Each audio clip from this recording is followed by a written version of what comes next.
We're back. Hello, how are you doing? How's it going out there? It's Riggs. It's Riggs again. Hi. Hello. Is this fast becoming the freelance chef podcast? Accidentally. Just been doing it a lot. Possibly the funniest freelance chef podcast. It's a niche market, probably. Maybe it's the only one, which automatically makes it the best one, and the worst one, and the most mediocre one. I've been doing a lot of cooking work for a really nice wedding company near Maidstone, in Kent, possibly, called Homegrown, which is home, spelt the usual way, and then Grown, which is G-U-R-R, apostrophe, O-W-N, I think. I was really sure of myself before I started saying that, and then as I was spelling out the last bit, it sort of lost confidence in it a bit. But they're like a farm, which cater for weddings, and then all of the stuff that they feed people on, the food, is all grown on the farm, which is cool, isn't it? It's probably really expensive. Both the weddings were pretty fucking posh, like.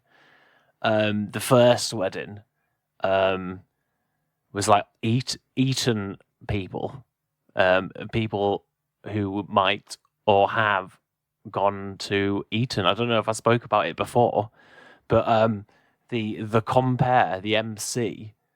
So when you get married, you obviously sometimes people have that book of gifts that you can buy, for like presents you want. It's like a really extravagant Christmas list. It has like toasters, all the way up to probably diamond shoes, his and hers diamond shoes. But anyway, I guess what you do is you tick which one you're going to buy, and then you fucking transfer the money to them, to your mates, to the bride and groom, I suppose. But because these people were so posh and rich, the MC said, you may wonder why you're sort of sat in the tables that you sat, but we've arranged you in order of how stingy you are. And then he proceeded to sort of name and shame all the people who had ticked the cheap presents. And he would say, like, John at the back there, we know how much he earns in a year, has gone for the oven gloves. And that, John, is why you're sat all the way back there. And then he went round all of the other people who had done that, and he'd be like, I just never seen that before. I feel like I would have bought none of the gifts and just not shown up. Do you know what I mean? We'll just sit this one out. But the one I did one on the weekend, which was like, which was quite nice. So we had like lamb, and obviously because it's their farm, they had sort of raised the lamb, named the lamb, and then fucking slaughtered the lamb, all right there on the farm, which is nice, isn't it? It's nice. It's funny eating lamb, isn't it? Because it's like the first person to eat lamb was fucking in a hurry for his mutton. I'll tell you that, mate. You don't think about that, do you? Well, sometimes, because Guinness have got like good things come to those who wait. Maybe, and also there was it might have been a Guinness advert, or it was a Jacket Potato advert. But Jacket Potatoes aren't really a brand, so it probably wasn't just you don't have like adverts of carrots, adverts, onions. They're good. Do you know what I mean? It has to be like a brand. You don't just advertise just miscellaneous stuff. But Guinness have got, there was good things come to those who wait. But maybe another saying is, why wait for mutton when you can have lamb? That's a good saying, that, isn't it? I think I've invented it. I'm pretty sure I've invented that saying. And I want to go in the Guinness Book of World Records for the first person to say, why wait for mutton when you can have lamb? Because lamb is better than mutton, isn't it? Just everyone knows it. So I'm going to copyright that. C with a circle in it. I feel like we did. Oh, it's my catchphrase is back. I've been able to legitimately use my catchphrase again. C with a circle in it. Why wait for mutton when you can just have lamb? Have at the lamb. So we're at this wedding, and it's like buffet style. The lamb's there, obviously. And the groom, which is the man of the wedding, he's the one in the top hat who stands at the front and says and gets married. You know what a groom is, right? But it's the groom ordered. So they both ordered secret celebrity guests for each other, unbeknownst to the other person. I think that they knew they were going to get one, but they just had no idea who it was going to be. And the groom has secretly ordered Sean Williamson. I think Sean Williamson. Do you know who Sean Williamson is? If you know who Sean Williamson is, let's say it together. All right. After 3. 1. After 4. 1. No. 3. 1, 2, 3. Barry from Eastenders. That's right. We all said that together in unison. Some people probably did like a harmony, a minor seventh, to add a bit of dread. Barry from EastEnders was there as a secret celebrity guest, and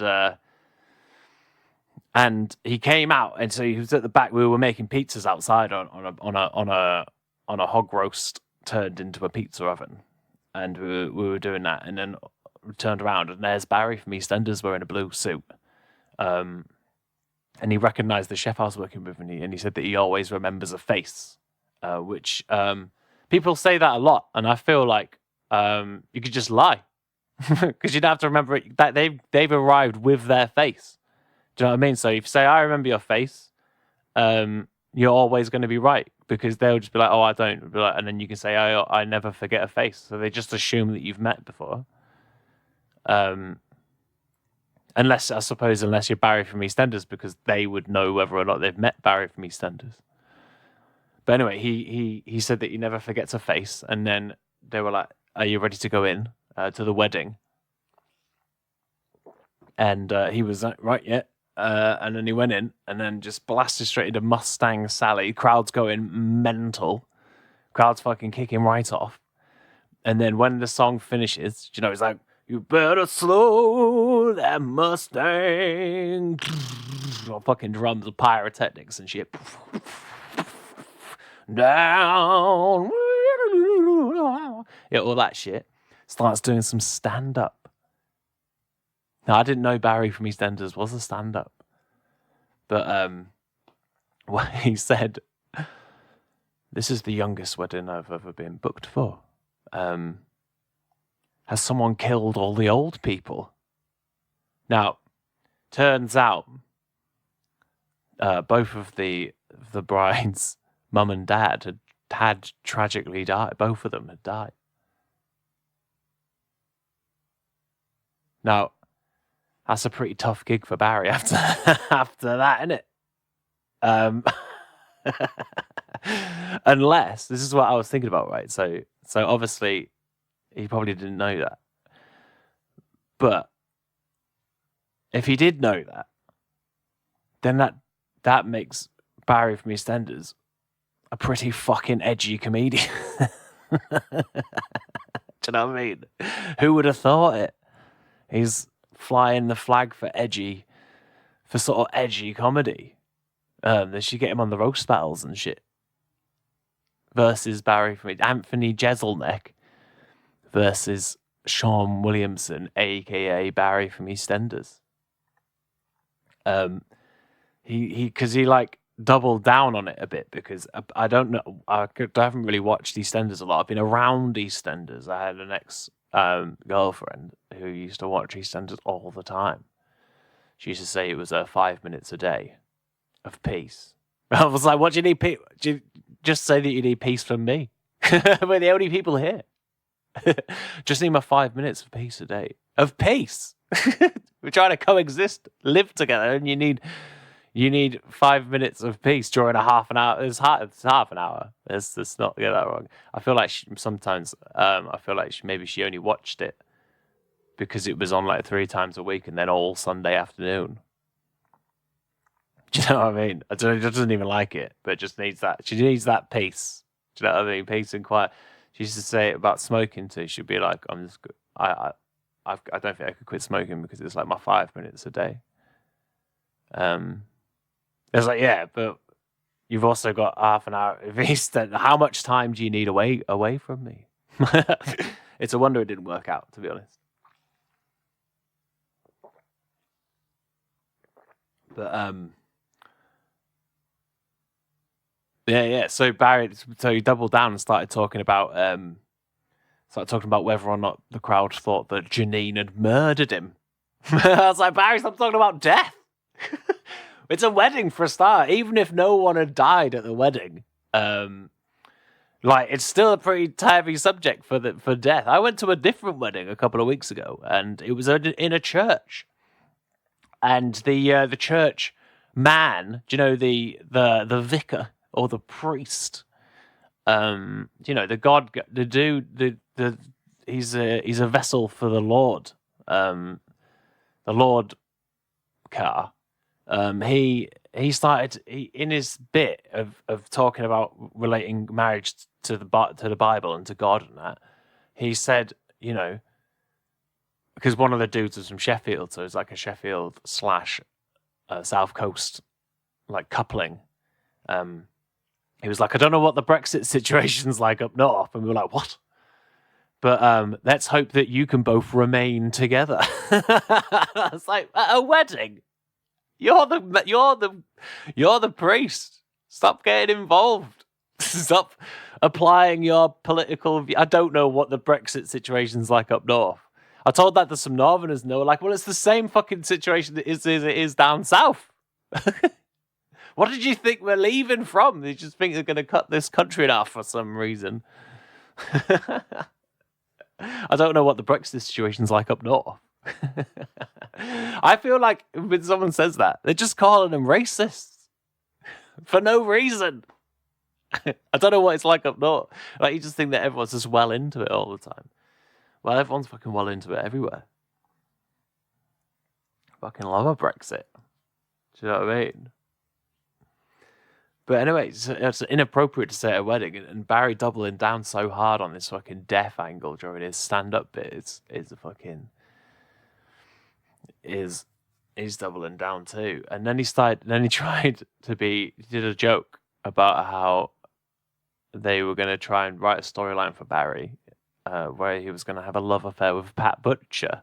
But what I thought was funny about that was he's not been on EastEnders for like what since I think I looked it up, but I could be wrong. But I'm going to say 2002.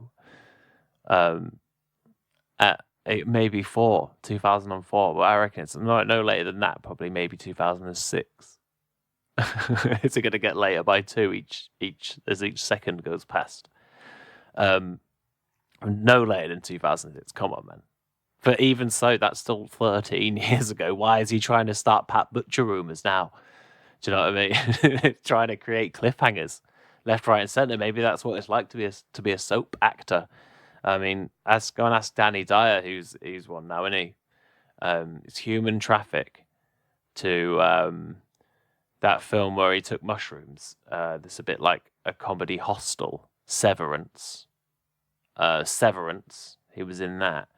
And then Football Factory and shit. And then to Danny Dyer's Deadliest Men, which is one of the greatest programs in the world. If you've not seen Danny Dyer's Deadliest Men, fucking check it out, mate, on on fucking YouTubes, or whatever program it's on. Maybe Channel 4. I don't know what. Maybe Channel 5. Danny Dyer's fucking Deadliest Men. And now, what is it? Coronation Street or Eastenders? One of those two. Probably Eastenders. It's Coronation Street, the one that's a bit up north. I remember once I saw someone had died. This is when I was a child. I was an emotional little boy, and I can distinctly remember there being a storyline on Coronation Street where someone in my family was watching Coronation Street, and I saw a bit, and there was like a ghost-based storyline in Coronation Street, like pre-water. I think it's what pre-watershed, fucking Thursday night entertainment or whatever. Of one of the ladies had died, which was very sad. It was like one of those two-parters, I feel. And then someone saw the ghost upstairs, and I can distinctly remember being fucking terrified. Imagine that. I was fucking terrified of a Coronation Street storyline. That's madness. If you couple being afraid of Coronation Street with fucking getting emotional at the end of Armageddon, which I don't know if we've talked about, but I talk about it all the time, so probably. Did I talk about my French exchange? Where I accidentally basically I say as English speakers, I did. Oh no, I did. I can remember because I spoke about our only connection was arachnophobia. I put down as an interest. Did we talk about this? I think so. Go back and listen, because the thing is, sometimes I record these and I don't get into any sort of flow. So I've been known to just start again. So sometimes I'll talk about different shit, which is funny because this is the one where I can talk almost consistently for the longest is the one I always keep, regardless of what I say. So this is like the finished article. This one. But so fucking Sean Williamson, Barry from Eastenders, is trying to start this rumor that he was trying to fucking bone Pat Butcher, which is hilarious, isn't it? And then I remembered that when we were kids, teenagers, my brother used to do this thing, which is where you just piss people off by doing something called a Peggy Mitchell, which is where you've got like a drink in front of you. Do you know she always throws a fucking glass of gin or whatever, like glass of wine in people's faces, like fucking Peggy Mitchell, and you just shout. You do that to your mate and just shout Peggy Mitchell, and that's called doing a Peggy Mitchell. And I feel like it would have been hilarious just to have Peggy Mitchell Barry at that point during the wedding. But he was his stand-up was kind of bombing because it was kind of a bit like classic jokes and a bit like, I know I'm not really one to judge, but a bit like kind of hack. But I feel like he's not like a proper stand, like he's just doing he's like, I'll do a couple of like, classic jokes here, there, and then a bit of EastEnders banter, do another song, and then he like, to his credit, he fucking stuck around like at each table. The bride's gift to secret celebrity gift to the groom. The bride is the woman who gets married, wears all white, has a really long dress. You know what a bride is, though, right? Yeah, so it's the girl who stands at the front and gets married. Her gift, in the form of a secret celebrity, was fucking Keith, for Big Keith from The Office, whose name is Eamon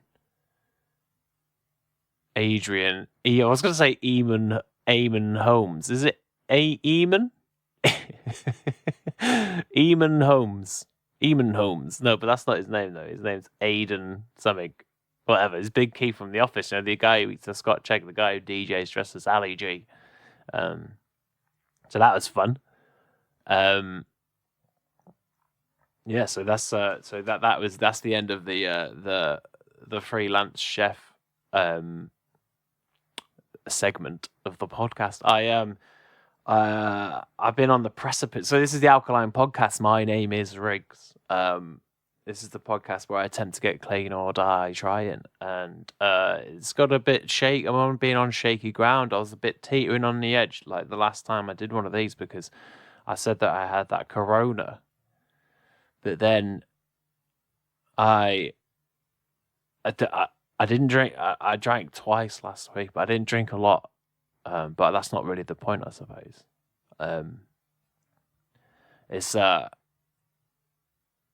It's always a bit of a difficult time. But when I take my children back home to their mum, it's always a bit of a difficult time, and especially when I've had them for longer. So I had, because it was some holidays, I did have them for a bit longer. So like, I guess, yeah,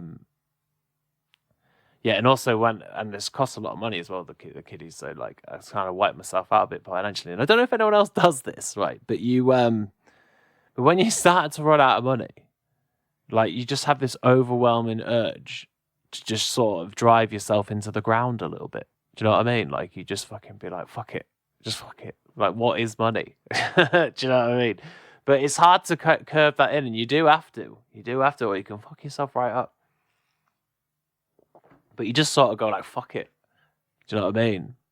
Got a bit sad there for a second. I didn't mean it to. What I was trying to say was, I'm going to fucking start. I was sort of on the precipice, because so basically, like, I drank on a Tuesday night. I was at a new material night, and I don't know what happened, but I just had one, and then I had a couple more, but like, not loads, but just a couple. But like, but I'm trying. But then last night I did have a couple at the when I went to gig in Portsmouth, and this is what I've got. That's why I'm on the fucking precipice now. Do you know what I mean? Looking down, I'm like, oh shit, it's creeping back in. But we're thinking about it, aren't we? So I just because remember, I deleted the app. I was like, because I had already had that Corona. I was like, well, anytime I look at that app, it's going to be a lie. I mean, I could have just reset it, but I just thought, fuck it, and just deleted it. But I'll get it back, and I'll fucking start again, because I was like, oh shit, like, because you think you can just be like, oh, because I had that. Do you remember I had that Corona? Well, I was just like, oh, I could just have that Corona and just have the one, you know what I mean, that whole night. And then I was like, oh, it's fine now. We'll just carry on not drinking at all. And then it's like, oh, the thing happened 2 days later, and you're like, would that have happened if I didn't have the initial first one? And then once you've done the second one, you're like, well, your body's like, well, here we fucking go. Do you know what I mean? Revving up for fucking the party. So I'm going to download it. I'll download it again in a minute after this and fucking start again. And there's no point in lying about it, because I did that when I had a quitting smoking app. I just lied a bit. And like, who am I lying to? Do you know what I mean? The app. I'm lying to the people who are farming the data about the smoking statistics. I'm lying to them. They're all fabricated. They're all liars. They used to ask us sometimes, like, you ever get a street survey where they're like, how much do you, or like the doctors, how much do you smoke? Or no one ever, you're never going to fucking be like, loads, mate. Fuck loads. Do you know what I mean? Like, which is obviously a silly thing to do, because they're the people who are supposed to be keeping you alive and shit. You'd be like, oh no, he's probably not got that, because he just hardly fucking smokes, and here's you fucking on 12 packs a day, which is what's that? Fucking 12 packs a day is fucking 240 cigarettes. Is that wrong or right? I feel like that's right. That's too many. I do this weird OCD thing. I'm kind of OCD about the time and shit, right? So I'm trying to cut down on smoking. So the first week, I did I would set an alarm on my phone, because I'm a fucking absolute psycho, right? But I would say like, oh, I won't smoke within like 2 hours of things. Will set like, I have a cigarette, and I'll set it for 2 hours, and then I was like, a week later, I'd add half an hour on. It's 2.5, and then normally I get that up to about 4.5, 5 hours, and then it starts to break down a bit, and I have to fucking reduce it all the way back down. But I guess because then because once you fucking start not following it, you just start fucking it off completely. Like, do you know what I mean? And you end up just smoking fucking loads. But I when you get to about 5 hours, that's when it starts to become difficult, because it's fine in the morning. The morning and the afternoon, it's fucking easy. Do you know what I mean? You just don't smoke right away in the morning. You smoke after work for the first time, and you've already cut out all that whole fucking bit. But it's when you get into the evening, especially if you're fucking going out a lot to like gig and stuff, and you're hanging out, and everyone's all nervous and apprehensive and shit. Then going to smoke more. And like, so you have your first cigarette about 2, maybe. And then you get ready to go out about 7, if it's local. And that's 2. And then, but then you wouldn't have another one then after that until fucking midnight. And you're like, that's the whole night. And I'm back home again by that point. And then I end up smoking about fucking 6 cigarettes at the fucking gig. Do you know what I mean? So like, I have to keep reducing it down. I feel like it's probably not the best method, but I'm always doing stuff like this. I remember once when I lived with my at uni with some student mates. And my mate Steve, who actually does the sound editing on this, cuts out all the bullshit and leaves in just the fucking gold. And I was like, oh, I'm going to go running. And I'll run like a mile for a week. And I had this app, because I fucking love an app, right? Jog, walk, or run, the app was called. And you could draw a little map and it tells you how long it is, like distance-wise. And I was like, each week I'll fucking chuck a mile on there. And he was like, that's fucking insane. And I was like, what do you mean? And he was like, after like 2.5 months, you'll be fucking running 10 miles a day. After a year, you'll be running 52 miles a day. Like, who are you, fucking Forrest Gump? 52. After 1 year of running, you're going to be able to run 52 fucking miles just in the morning before work. Since that is the actions of an insane... Well, this is impossible, isn't it? Like, what's the most you could run in one day? People do marathons, I said, which are like, 32 miles, which might be wrong, 28.6 miles. And they take, 8 hours to do a marathon, a full marathon. 4? And no, that's not much, is it? Like, it'd probably take me fucking ages. You can technically do... Didn't Eddie Izzard do, 3 marathons a day or something for a bit? But that's got super fit people. But I suppose if you've done that whole year of training, then maybe you could do 32 miles is under 2 marathons by a bit. So after that whole year of training, you'd be fucking right ready to do that, wouldn't you? No, it's fucking stupid.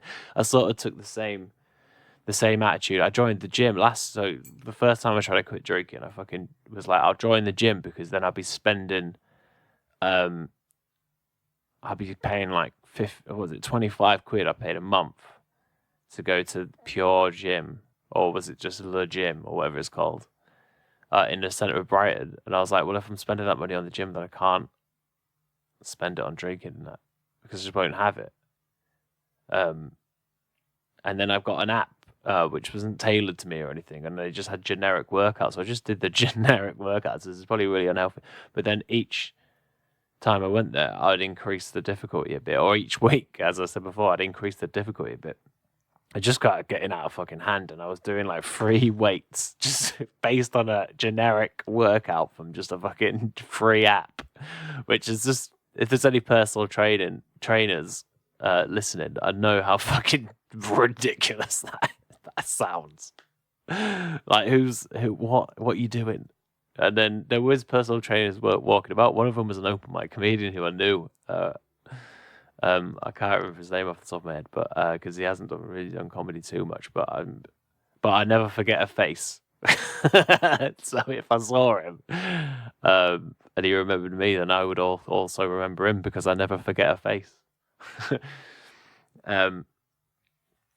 But I never asked anyone for help. And anyway, I was doing these fucking free weights. I was even doing a bench press. Plus, it had these funny little diagrams. It's like a picture that would just change to another picture, and you just had to sort of guess what had happened in between those pictures, like the art, the movement, like the technique, because you want to do it for clean and that. So I'm just fucking lurching about with these fucking giant dumbbells. I'm like, well, I've increased it by each week. Do you know what I mean? I've been coming in for a month and a half, so clearly I can handle these fucking dumbbells. Now, do you know what I mean? It's fucking insane. But anyway, I felt my shoulder go. If I got a twinge, the muscle just couldn't hack it. It was either my shoulder or in my arm. It's about a year ago. I can't really remember. It's about this time last year that I started going, actually. And I used to go at 5 in the morning pretty consistently for about I think I lasted 3 months, like to the end of sort of October.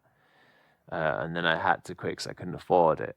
And then I just sort of slowly went back on into my old ways. But yeah, I'd get up at 5. I'd get down to the gym for about 5:30, like sort of do gym shit for like 45 minutes, and then go to work. And it was quite good. It made me feel like great in that. But I'm glad that I'm not doing it today. But yeah, no, weird OCD shit, man. And so yeah, I'm gonna start again from day one now because it's pretty rough, man. And plus, I'm gigging on average like 5 nights a week. This fucking month in particular is quite hectic. I've got because I'm going. Me and my friend Bernie are doing that. I don't know if I spoke about this much, but the Red Raw tour, which is like all of the stand comedy clubs, is like a new act sort of tryout kind of night. You get like feedback and shit. It's kind of a bit like what I did at the Glee Club, but just a bit of a longer time, like 10 minutes. At the Edinburgh stand, Glasgow stand, and Newcastle stand. Which is apparently like people I know have gone, like the comedian William Stone, and Tom Smith, and a couple of other people who I've spoken to about it. Like Bryony, who's another local comic, like said his class like sold out and shit.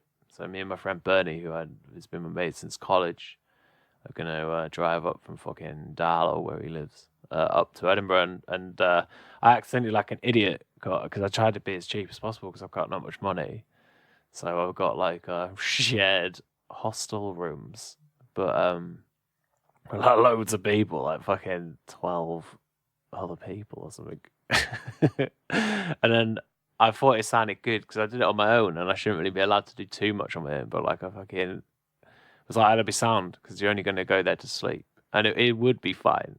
But when you like hanging out with your mate and that, you want to be able to like have a conversation like in the middle of the night without there being 12 other people there asleep, being all like annoyed and that. It's weird. Like it is odd now that I think about it, and it's probably on all I've saved really on like just a shared, like just a room, was probably about 25 quid. And the shared room was at like 18. And I'm like, well, I've saved fucking 7 quid. Well done. What's fucking 7 quid? Saved 7 quid. So yeah, so we're starting a fucking again. I'm probably not going to do a very long one today. I've told you about Barry. But yeah, so I've got all like heavy about alcohol, and that's I've lost it's hard to bring it back to the fucking do you know what I mean? I should do some fucking quick stand up about death. Get the rum back on side. You know, the Barry method, the Barry fucking way. But you know, sometimes it's good to get out while you can. Like, don't why wait for mutton when you can just have lamb? C with a circle in it. TM. Do you know what I mean? Which stands for The Mutton 2019. But yeah, no, we're doing it again. We're going to start from day one today, which is September the fucking 9th of the 9th. And I'm going to go again. So, you know, don't give up faith in your fucking boy just yet. But, you know, it's hard, innit? Anyway, I'll do it. Yeah, peace.